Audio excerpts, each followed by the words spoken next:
Gemileri Haliç'ten indirmektir tek yolumuz. Geriye dönmek yok.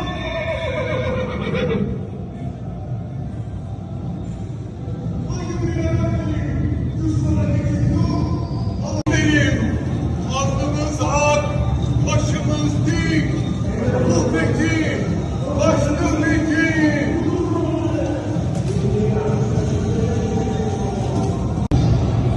Haydi bre efendim, düşmana geçit yok. Alın rüzgar arkanıza. Denizin de, dalganın da hakimi sizsiniz.